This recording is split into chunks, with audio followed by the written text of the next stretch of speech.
You ever look up at the night sky and just wonder what's really out there? Well, today we're going on an incredible journey through our cosmic neighborhood. So get ready for a grand tour of our solar family. I mean, really, how amazing is it to step outside on a clear night and just look up?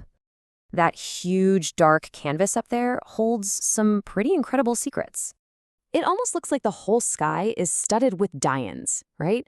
And you'll notice some of those little lights seem to twinkle, while others, like our moon, just shine with this steady, beautiful glow. There's actually a reason for that. So everything we see up there, the sun, the moon, all those shining objects, they all have a name. We call them celestial bodies. And on our tour today, we're going to meet the most important ones in our neighborhood, starting right at the center of it all. Okay, first stop, and the undisputed star of the show, is the sun. For us, it's the center of everything. This is why it's so perfect to call it a solar family, with the sun as the head. It's this gigantic ball of super hot gas, and its massive gravity is the force that pulls on everything and holds all the planets in place. Without the sun, the whole family would just drift apart. And get this, 150 million kilometers. That's how far away the sun is from us. To put that into perspective, if you could actually drive a car to the sun, it would take you over 170 years. It's this incredible distance that lets us feel its warmth without being totally overwhelmed by its heat. It's what makes life here possible. All right, it's time to meet the rest of the family, the 8 planets. Each one has its own unique personality, and they all call our solar system home. And here it is, the family portrait. You can see the sun sitting right there in the middle, while all 8 planets are zipping around it on these fixed paths. We call them orbits. It's kind of like a giant cosmic racetrack where everybody has to stay in their own lane. So, having trouble remembering the order of all those planets? Don't worry, there's a super easy trick for it. My very efficient mother just served us nuts. That little sentence gives you Mercury, Venus, Earth, Mars, Jupiter, Saturn, Uranus, and Neptune. See? Simple. Now, it helps to think of our solar system as being split into 2 different neighborhoods.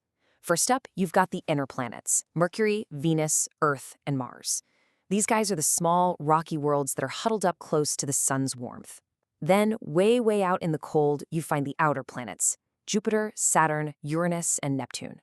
These are the gas giants, absolutely huge, swirling worlds made mostly of gas and liquid. Now for some quick, fun facts about our neighbors. Mercury, since it's the closest planet to the sun, just zips around it. A full year on Mercury is only 88 Earth days. And then you've got Venus, which people often call Earth's twin, because it's almost the exact same size and shape as our own planet. You know, of all the planets we've talked about, our next stop is the most special one of all. It's time to come home and talk about what makes Earth so unbelievably unique. So, what is it that makes Earth so special? Well, you can think of it as the Goldilocks planet. It's not too hot and it's not too cold. It has both water and air, which are, absolutely essential for survival. And that air has life-supporting gases like oxygen. Everything is just right. And all that water, which covers more than 2/3 of our planet's surface, gives Earth its signature look. From out in space, it's this stunning blue marble, which is exactly how it got its nickname, the Blue Planet. But hey, our solar family is more than just a star and some planets. Let's meet the rest of the relatives, the asteroids, moons, and meteoroids.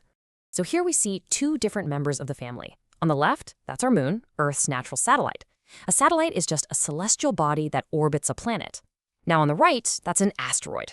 Asteroids also orbit the sun, just like planets, but they are way smaller. Most of them hang out in a big asteroid belt between Mars and Jupiter. And one really popular theory is that they could be the leftover pieces of a planet that broke apart billions of years ago. Pretty cool, right? You ever seen a shooting star? Well, what you're actually seeing is a meteoroid. These are just small pieces of rock that wander around through space. And when one happens to get close to Earth and enters our atmosphere, all that friction causes it to burn up, creating that beautiful flash of light we see in the sky. And speaking of our moon, it is the only other world that humans have ever actually set foot on. Back in 1969, astronaut Neil Armstrong took that historic first step, and it completely changed our relationship with the cosmos forever. It really was a giant leap for all humankind. Okay, for our grand finale, let's pull the camera all the way back. We've seen our immediate family, now let's see our entire neighborhood, our little spot in the vastness of the universe. Just look at this. We're zooming out to see our home, the Milky Way galaxy. Our entire solar system, the sun, all 8 planets, everything we've talked about, is just one single tiny speck inside this enormous, swirling city of billions of stars. In ancient India, people imagined this beautiful band of light in the sky was a celestial river, and they called it Akashganga. And as huge as our galaxy is, get this, it's just one of millions, maybe even billions of other galaxies out there. All of them, everything that exists, makes up the universe.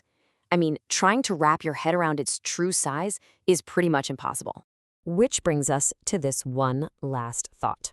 Think about your place in all of this. You are on a planet, which is part of a solar system, which is a tiny speck in a galaxy, which is just one of countless galaxies in our vast universe. It's a pretty amazing picture to fit into, isn't it? Thanks for joining our tour today.